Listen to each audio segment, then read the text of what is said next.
Let's talk about off-roading. So I moved to Vegas 3 years ago now, and shortly thereafter I got bit by the bug. My wife and I, we bought a Bronco, which we love, and turned into trail goblins. And obviously, while I haven't been making YouTube content, because I've sort of abandoned the channel, which should change soon, hopefully. But I was thinking about how uniquely American this sport is. Hobby, whatever you want to call it, overlanding, off-roading, rock climbing. It doesn't usually happen in most other countries. Now, in Australia, you've got overlanding, which probably you could argue is where a lot of modern day off-roading comes from.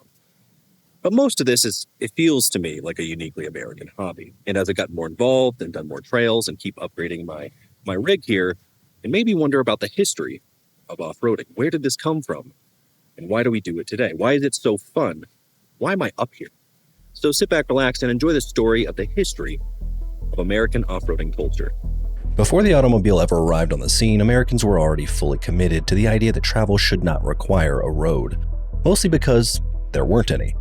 When your entire transportation system is just a network of ruts, faint tracks, and whatever direction the last wagon went before a thunderstorm erased the evidence, you develop a very flexible definition of drivable terrain. This was the world of the 1800s.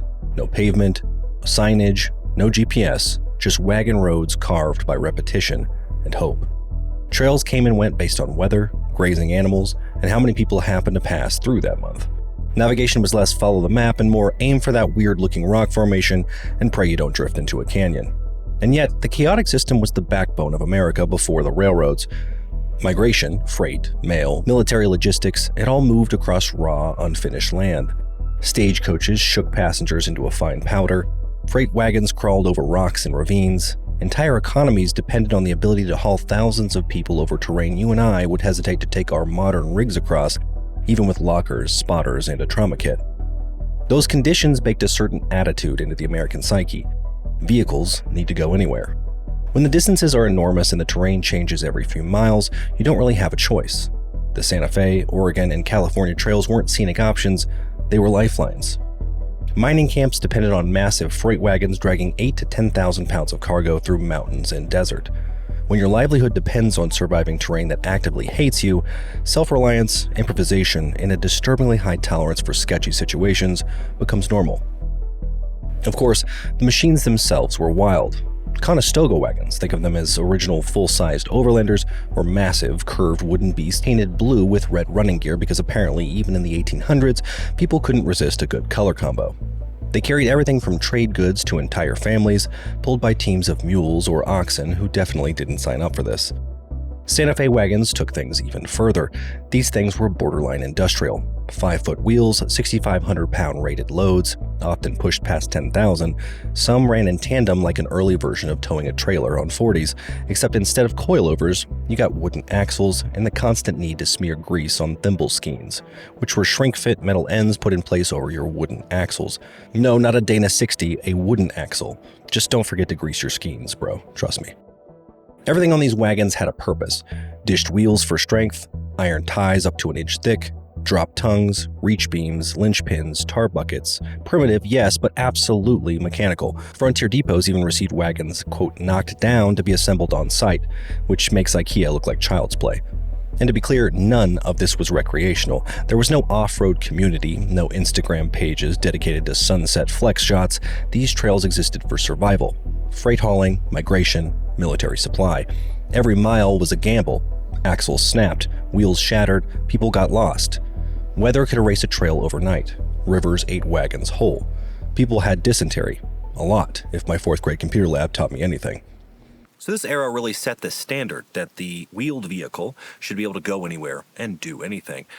And that would go on for a while until the invention of the railroad. It would kind of interrupt things for a bit. But then something would be invented, the Model T. And when Americans were ready for the first automobile in American history, they were going to put it to the test because their wagons of old could go anywhere and do anything. And you can bet that they expected their automobiles to do the same, probably and hopefully without breaking an axle every 40 miles. When cars first showed up in America, they weren't glamorous. They were fragile little metal experiments trying to survive in a country that barely had roads and absolutely did not care about their feelings. People imagine the early 1900s as nostalgic and gentle, but if you dropped a modern crossover into that environment, it would fold like a lawn chair. Most of America still lived off wagon ruts, mud tracks, and whatever path the last horse made. Rural towns were basically islands connected by seasonal rivers of dirt. And into this chaos rolled the automobile, expected to replace wagons but somehow be better, despite having smaller wheels, fewer legs, and being less fun to pet. But that engine wouldn't betray you in a thunderstorm. So there was that. And this is where the Model T accidentally becomes the first mass-market off-road vehicle. Henry Ford didn't design the Model T for city streets or Sunday drives, he built it for the people who didn't have streets. It had nearly 10 inches of ground clearance, which is honestly hilarious because modern SUVs brag about that number today like it's groundbreaking. The T's steel frame twisted like a pretzel without cracking, which basically made it the first vehicle with articulation. The planetary transmission was simple enough that even someone who had never seen gears could figure it out, and the whole car weighed as little as 1,200 pounds, so you could practically drag it out of the mud by hand.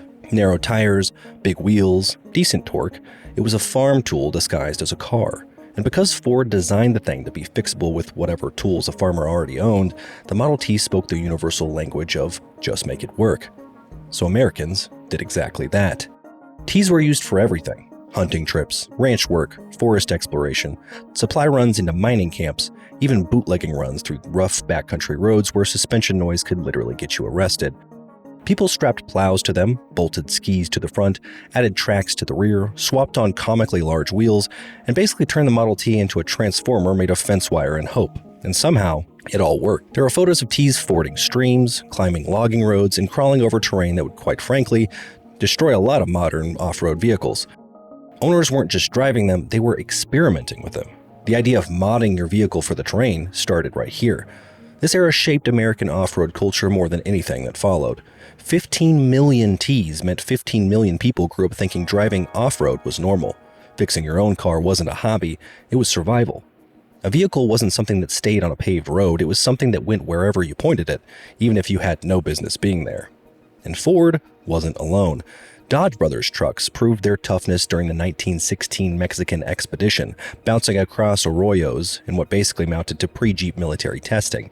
International Harvester took wagon-building DNA and poured it into early utility trucks. Studebaker made the transition from the Conestoga wagons to internal combustion rigs with the exact same energy. America in the 1910s and 20s was an off-road country by default. Only 8% of roads were improved, and that definition included things like some gravel mixed in. Drivers used creek beds as roads. Logging cuts doubled as highways. Sand, snow, mud. It was all fair game. And because humans are humans, it didn't take long before people began treating this like a sport. Long-distance endurance runs kicked off. Cross-country expeditions became newspaper events. The AAA literally sponsored a coast-to-coast off-road drive in 1922, a rolling chaos parade of Model Ts and Dodges bouncing through desert washes and mountain passes while reporters breathlessly documented every breakdown. Edsel Ford himself drove a Model T from Detroit to San Francisco in 1915. Teams tried to climb Pikes Peak before there were roads. Minerals used T's as makeshift winches, anchoring them to trees and dragging themselves up impossible grades. Amateur daredevils tried driving T's above timberline on Mount Hood, and Californians raced up loose shale ridges on Mount Baldy like the world's earliest hill climb event. Manufacturers quickly realized people love watching cars do stupid things, so they leaned in. Ford ads showed T's hauling, plowing, climbing rocks. Dodge filmed their trucks charging through Mexican desert terrain during the campaign against Pancho Villa, and Studebaker staged proof runs through streams and boulder fields. These images told America something powerful. People started expecting their cars to be able to go anywhere. This expectation wasn't created by Jeep or Land Cruiser or Bronco. It came from the people who brought the very first cars and immediately took them somewhere they shouldn't. By the late 1930s, demand for more torque, more traction, and stronger frames had grown loud enough that Willys, Dodge, and Ford began experimenting with true 4x4 systems, which set the stage for the next evolution, the one that would define off-roading forever, the birth of the Jeep. If the Model T taught Americans that cars didn't have to stay on roads, World War II is when the US Army showed the world that vehicles didn't need roads at all. The war didn't just accelerate technology, it basically forced the invention of the modern off-roader. When the Army realized it needed a lightweight go-anywhere reconnaissance vehicle, the options were bad. Trucks were lumbering and heavy, motorcycles toppled over on anything softer than a sidewalk, and horses were great for cavalry charges in 1870, but not so great when the terrain includes mud, craters, sand dunes, and guys shooting at you. So in 1940, the Army issued what might be the most ambitious RFP in automotive history. Build a four-wheel drive scout car under 1,300 pounds with real ground clearance, a tiny wheelbase, and the ability to operate in conditions that would make a mule file a workplace grievance. And they wanted the first prototype in 49 days. Totally reasonable. Somehow, American Bantam said, yeah, sure, and actually did it. They delivered the Bantam reconnaissance car, the first Jeep prototype, and suddenly the Army knew this crazy idea was possible. Willys showed up with the quad, powered by the now legendary Go Devil engine that had more torque than anything its size had any right to produce, and Ford joined with the Pygmy, bringing manufacturing muscle and clever design tweaks. The Army did what any group project veteran would do. They took the best parts from everyone, Bantam's layout, Ford's production systems, and Willys' engine, and they mashed it all together, standardized it, and boom, the Willys MB and the Ford GPW, the Jeep. And the thing absolutely delivered. It had true 4x4 with low range, solid axles front and rear, high clearance, short overhangs, and a stamped steel body so simple you could fix half of it with a hammer and questionable confidence. The flat fenders doubled as seats, workbenches, and sniper perches. The windshield folded down for firing or for when you wanted to feel the breeze of pure chaos. Most importantly, the Jeep was light, shockingly light, under 2,500 pounds, which meant 4 determined soldiers could pick it up and reposition it. This wasn't theoretical capability. The Jeep did real work in real war. Europe's mud, conquered. North Africa's dunes, no problem. The volcanic terrain of the Pacific Islands, Jeep shrugged. Photos from the era look fake. Jeeps driving across rubble piles like they're in some early access off-road simulator. Jeeps fording rivers, Jeeps towing anti-tank guns, Jeeps on railway tracks, Jeeps modified into mini ambulances. If someone said we need a Jeep that can do X, odds are someone built one. And soldiers loved them. GIs trusted the Jeep more than any other vehicle. Eisenhower straight up called it one of the 3 most important tools for winning the war. When the Supreme Allied Commander says your little 60 horsepower tin can is battlefield essential, you've done something right. Then came the numbers. Over 640,000 Jeeps were built. With interchangeable parts, repairs you could perform in minutes, sometimes with nothing more than a multi-tool and a prayer. Allied forces used them everywhere, which meant the Jeep became a global symbol of mobility. If there was a front line, there was a Jeep doing something insane on it. At the end of the war, America had a problem. Too many Jeeps. So they did what any rational institution would do, and they did a fire sale. They sold them for pennies on the dollar. For $100 to $200, you could have yourself a true 4x4 vehicle. And a lot of these farmers weren't used to that sort of thing. At that time, most vehicles were two-wheel drive, and if they had seen anything more than gravel or a slick road, they were essentially a death sled that would kill you with very little warning. So here we are in the post-World War II area. We have tons of GIs returning home, and they're bored. They just went on the adventure of their lifetime, came down hopefully mostly unscathed, and they want a little adventure. So here comes the Jeep. You can get it for nothing, and you can go anywhere, do anything. It's got low range, it's got solid axles, it articulates great, and we were off to the races. Plus, it was simple to work on. A farm kid with a hammer could keep it running for ages, and those GIs, the ones that returned from the war, they knew how to keep these things running indefinitely. Willys saw the tidal wave coming and immediately capitalized the CJ line, starting with the CJ2A in 1945. The ads didn't even pretend this thing was for fun. It was a multi-purpose farm appliance that just happened to be shaped like a tiny bulldog. One minute you're plowing a field, next minute you're powering a sawmill via the power takeoff feature, and then you're conquering a washed-out logging road because you're late for supper. Promo films from the era show these things doing ridiculous stuff, winching logs, climbing dirt ramps at angles that make modern lawyers sweat, and plowing snow taller than the vehicle. But as much as the Jeep became a working tool, it also became something else. The first vehicle that let everyday Americans explore truly remote places. Forest Service crews used them to reach fire lookouts, the USGS scientists bounced them across volcanic terrain, mountaineering teams strapped rope to the roll bars and drove into the Tetons like it was totally normal. Old photos show Jeeps crossing riverbeds that barely qualify as roads. Honestly, half these pictures look like someone invented overlanding decades earlier. And that's exactly what happened. By the late 1940s, Jeep owners started meeting up for informal trail runs. Veterans showing civilians how to pick a line, air down, and avoid dying. Those casual rides grew into clubs, and by 1959, the California Association of Four-Wheel Drive Clubs officially formed. Suddenly, you had obstacle courses, backcountry safaris, community cookouts, and early versions of recovery gear swap meets. Then came the moment that turned the Jeep from a tool into a lifestyle. The first Jeep Jamboree in 1953. Mark A. Smith led a group of CJ2As and CJ3As across the Rubicon Trail, which at that time was known mostly as a place where wagons went to suffer. Original photos showed the group crawling granite slabs with hand-operated winches, sheer optimism, and an absolutely no regard for comfort. That trip became an annual tradition and transformed the Rubicon into the mecca of American rock crawling. From there, the aftermarket kicked off. Warren rolled out locking hubs in 1954 and the first electric winch in 1959. Magazines like Four Wheeler started appearing in the early 60s, giving readers tips on how to make homemade lift kits without accidentally launching their leaf springs into orbit. Surplus parts shops sprang up everywhere, letting home mechanics build rigs out of literal war leftovers. If you've ever seen a garage-built Jeep held together by determination and questionable welding, that tradition started right here. By the mid-50s, the CJ5 arrived with more power, a longer wheelbase, and actual ergonomics, so early overlanders, hunters, and campers jumped on it. This was the first time a 4x4 wasn't sold only as a tool. It was starting to look like a weekend adventure vehicle. Meanwhile, on the coasts, a completely different scene exploded. Dune buggy culture. Surplus Jeep frames, VW Beetle bodies, a hacksaw, and enough sand to choke a whale. Boom. Early sand rails. Prismo, Glamis, Daytona, all hosting events where people learned the important lessons that horsepower plus dunes equals joy. This entire era matters because it created almost everything we recognize as modern off-road culture. And the legacy is all over today's scene. That DIY just welded energy is still alive in garage-built rigs. Modern 4x4 communities trace their lineage to 50s Jeep clubs.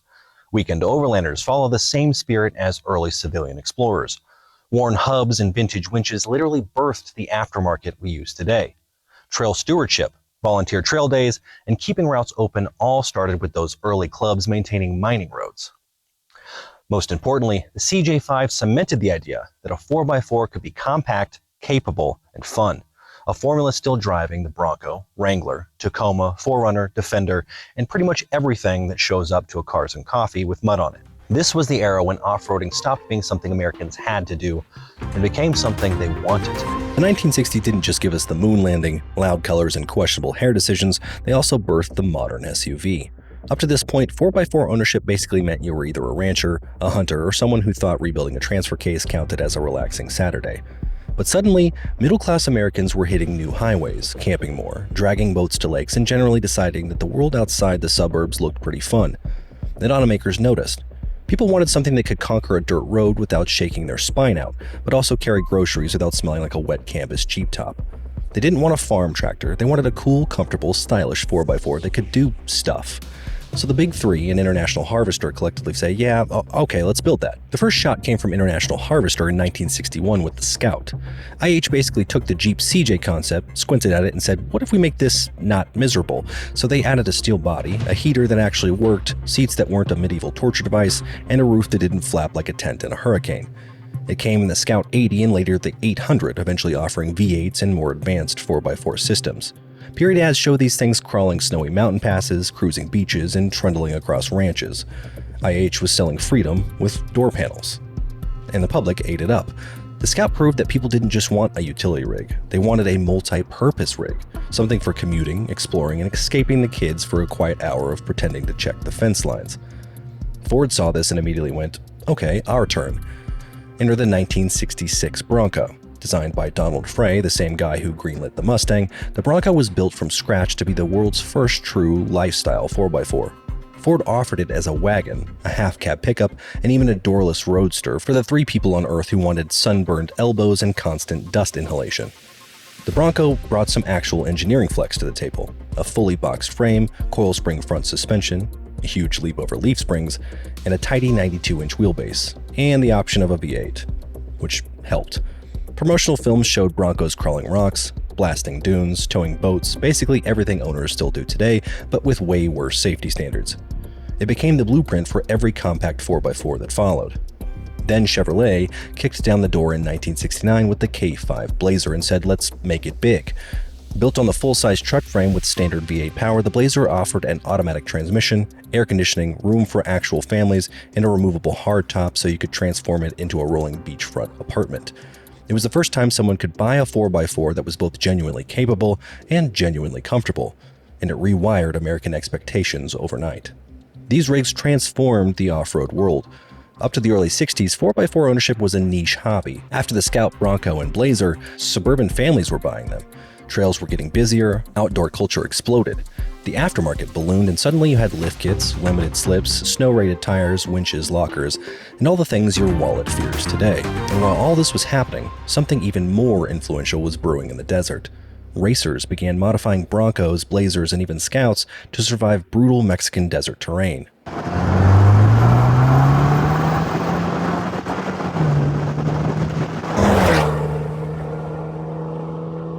The Baja Peninsula was basically the Wild West on hard mode. Mountains, cactus forests, dry lakes, sand washes, unforgiving heat, and no real roads. Naturally, this attracted adrenaline junkies, and in 1962, Dave Eakins and Bill Robertson decided to time themselves from Tijuana to La Paz on motorcycles. They weren't trying to start a movement, they were just trying to prove that the route could be done without dying. That stunt lit a fuse, and by 1966, Ed Perlman organized the first four-wheel Mexican 1000 rally, a nearly 1,000-mile endurance run that was equal parts racing, survival test, and bad decision.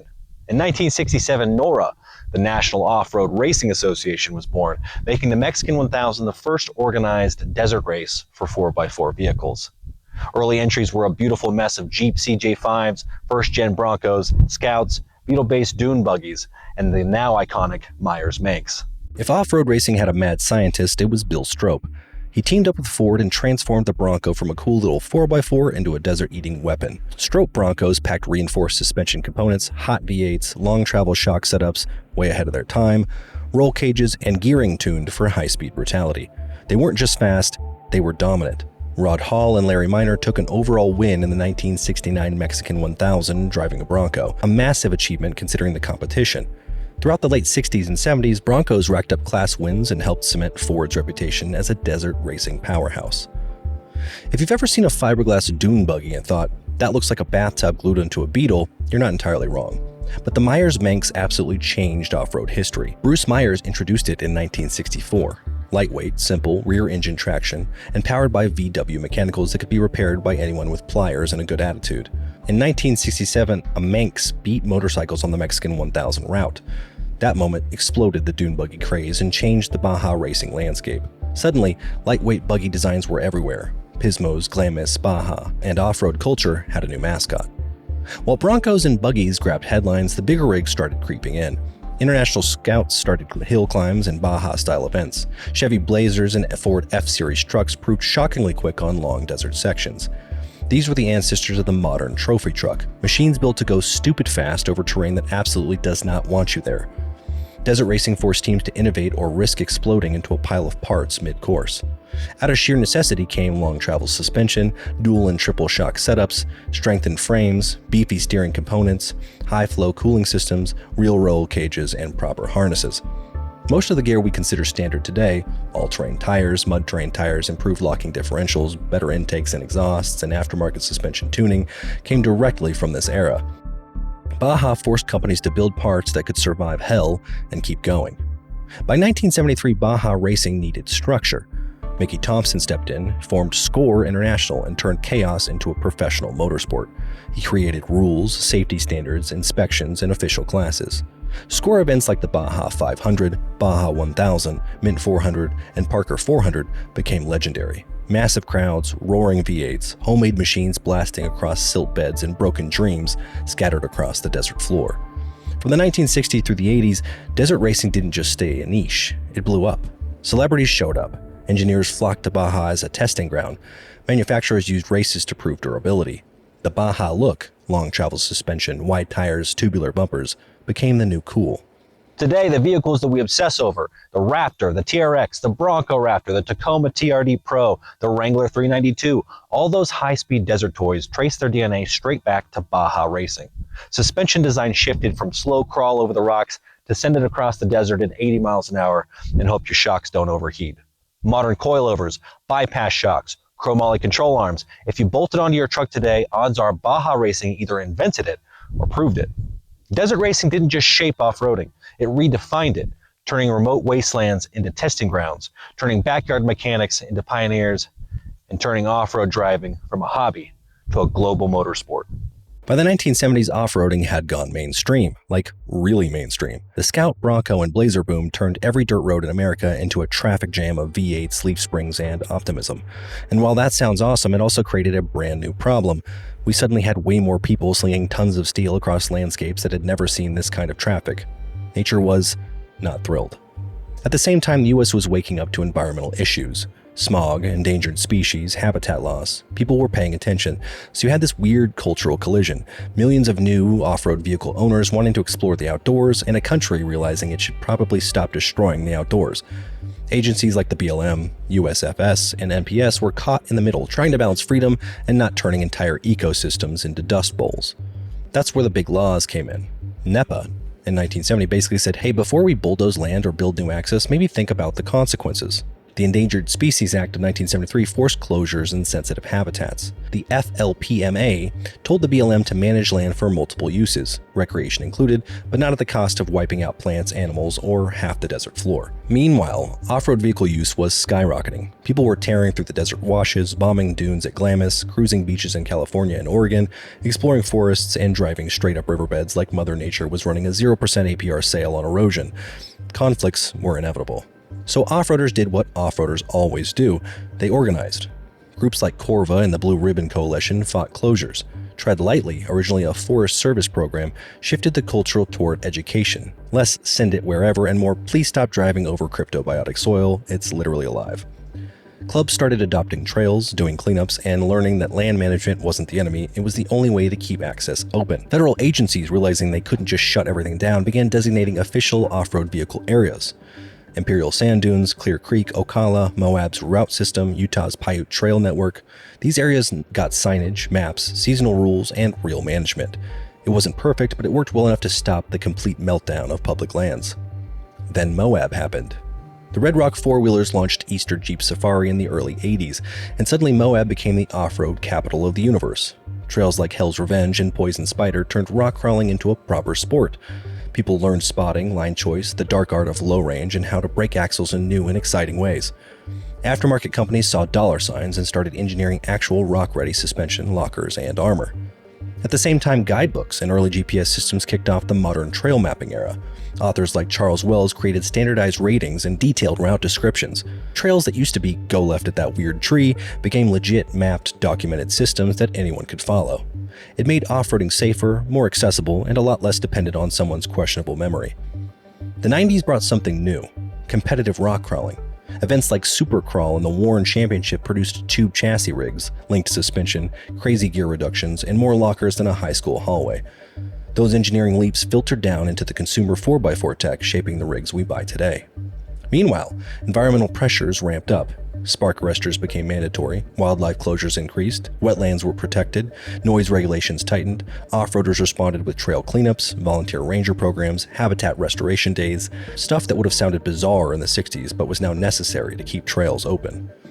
By the early 2000s, off-roading had matured, trail numbering was universal, advocacy groups became professional, rock crawling and desert running split into distinct sports, off-road parks emerged, manufacturers had to engineer quieter, cleaner, safer rigs that still performed. And out of this weird, sometimes tense marriage between recreation and conservation came something new: the birth of modern overlanding and the huge, organized, off-highway vehicle world we have today. Overlanding today feels like this shiny, modern, Instagram-approved hobby. It's got rooftop tents, fancy coffee kits, Starlink on the roof, but in reality, it's the final evolutionary stage of everything off-roading has been slowly becoming for the last 200 years.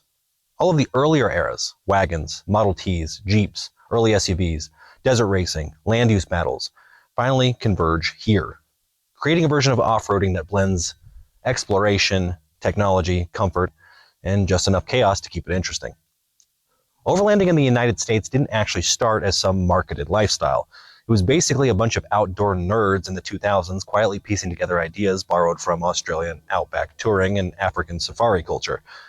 These people were not influencers. They were early internet forum dwellers writing 10-page trip reports, arguing about tire pressures like their lives depended on it, and testing drawer systems built out of Home Depot plywood.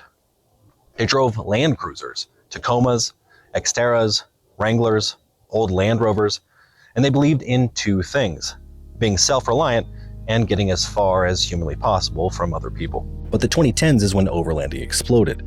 Social media started showcasing remote travel in a way magazines never could. Sunrise shots in Death Valley, snowy campsites in Colorado, desert nights under the Milky Way. Suddenly, this wasn't just a niche thing that weird dads did with their old Toyotas. Families, couples, solo travelers, everyone saw the aesthetic and wanted in. Rooftop tents got cheaper and were easier than explaining to your partner why sleeping on the ground builds character. Off-road trailers evolved from ratty steel boxes into full-blown micro campers with heaters, showers, and enough amenities to make your house feel underwhelming. And then smartphones turned navigation from follow the third unmarked wash after the cattle gate into download the GPX and don't miss the turn. The gear revolution during this era was wild. Fridge freezers meant your food stopped floating in cooler juice. Lithium batteries and solar panels let people run electronics for days. Drawer systems made packing feel like operating a tactical storage system instead of a chaotic trunk. Water tanks, diesel heaters, portable hot showers. Suddenly vehicle camping became a weird mashup of backcountry adventure and tiny home living. And recovery gear got its glow up too. Kinetic ropes, soft shackles, and traction boards that turned regular drivers into people who say things like, yeah, we'll just self-recover. Meanwhile, automakers realized what was happening. Tech jumped forward fast. Lockers became common on factory vehicles. Traction control stopped being annoying and started feeling like magic. Crawl control systems handed throttle modulation better than half the people behind the wheel. Terrain modes helped beginners look like experts. Turbo engines delivered torque right where it mattered. Hybrids showed up with electric creep power that made rock crawling smoother than ever. Even independent suspension, once the enemy of hardcore wheelers, suddenly got long travel aftermarket support. And then came the factory-built off-road monsters. The 2007 Wrangler JK revitalized the whole scene.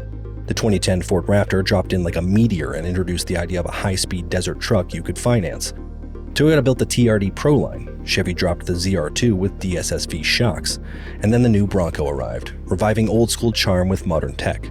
EVs jumped in too. The Rivian R1T and R1S and the Hummer EV revealed that instant electric torque might actually change traction philosophy entirely.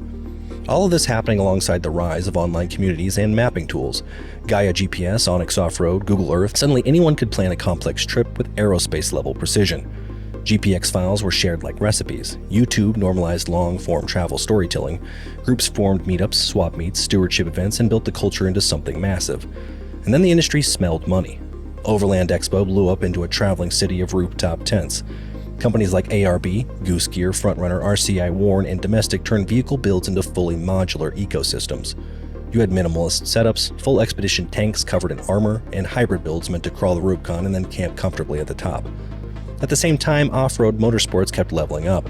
Rock crawling competitions evolved into Ultra 4, and King of the Hammers became the modern gladiator arena, merging desert racing and rock crawling into one violent mechanical ballet. Trophy trucks pushed suspension engineering into literal absurdity, and side-by-sides like the Razor and Can-Am Maverick brought supercar-level off-road performance to normal people, sometimes with supercar-level consequences. Through all of this, environmental responsibility finally caught up. Tread lightly became a core philosophy. Trail maintenance groups exploded, closures in Moab, Oceano Dunes controversies, wildlife risks, the need to protect cryptobiotic soil, all forced the community to grow up. Off-roading couldn't just be about exploring anymore, it had to be about protecting the places that we explore. So it's not really normal for me to move rocks into the trail, but I need somewhere to sit. So after 150 years of dust, busted axles, questionable trail decisions, and a surprising amount of mechanical improvisation, what does all of this actually add up to? Off-roading today isn't some random hobby that appeared when rooftop tents got cool. It's the latest chapter in a very long American tradition, one that started long before engines, shocks, or Baja race trucks ever existed. When you look at it as one big timeline, everything connects. The frontier era taught Americans to move through wild terrain with whatever they had. The Model T era proved that everyday people could take a machine somewhere it had absolutely no business going. The Jeep brought real capability and turned off-road from a stunt into a skill. The post-war surplus boom created the first clubs, the first social trail rides, and the early rule book for how not to be a menace in the backcountry. The 60s and 70s gave us the first real lifestyle 4x4s, rigs people bought because they wanted adventure, not because they needed it. Then Baja blew the doors open and introduced the idea that off-roading could be fast, competitive, and engineered to the extreme. And finally, overlanding stitched all of those eras together into a single philosophy: explore far, be self-reliant, and don't destroy the place while you're at it. Today's rigs are basically rolling history books. Each one carries a little piece of every era before it. The wagons gave us the idea of long-distance exploration. The Model T gave us mechanical independence. The Jeep gave us grit and minimalism. The vintage SUVs gave us comfort and identity. Baja gave us speed and suspension tech. Modern overlanding gave us organization, mapping, and the warm, fuzzy feeling of making coffee on a tailgate at sunrise.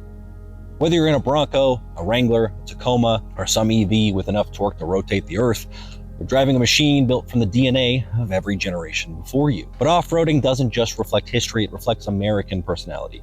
This is a country shaped by huge distances, unpredictable landscapes, and a deep cultural belief in figuring things out for yourself. Every off-roading era is basically a personality trait. Pioneer stubbornness in the wagon days, wild creativity in the Model T hacks, World War II grit in the Jeep era, post-war optimism in the early clubs, freedom and individuality in the Scout Bronco Blazer years, performance obsession in Baja, simplicity meets wanderlust in modern overland. It's all very American in the best ways, and sometimes the messiest ways too. But underneath all that evolution is a tension that's always been there. Exploration versus preservation. We want to see beautiful places, but those places only stay beautiful if we take care of them. We want bigger rigs with more capability, but bigger rigs make a bigger impact. We want endless access, but open access only works if people act responsibly. This push-pull shaped land use battles, trail etiquette, cleanups, volunteer programs, and the rise of tread lightly, and it's going to shape the next 50 years even more. And speaking of the future, off-roading is about to get weird in the best way. EVs are bringing torque numbers that feel illegal. Hybrids are giving low-range crawling a level of finesse that early Jeep engineers would faint over. AI spotting and autonomous mapping aren't that far off. Racing tech will keep trickling down until factory rigs can do things that would have required a trophy truck 20 years ago. Land use conflicts are going to heat up, meaning advocacy is going to matter more than ever. Overlanding will continue merging with remote work, turning dispersed campsites into part-time office spaces, but the core spirit won't change. It hasn't changed since the first wagons stumbled across unbroken prairie. Curiosity, capability, and the stubborn belief that you can always go a little farther.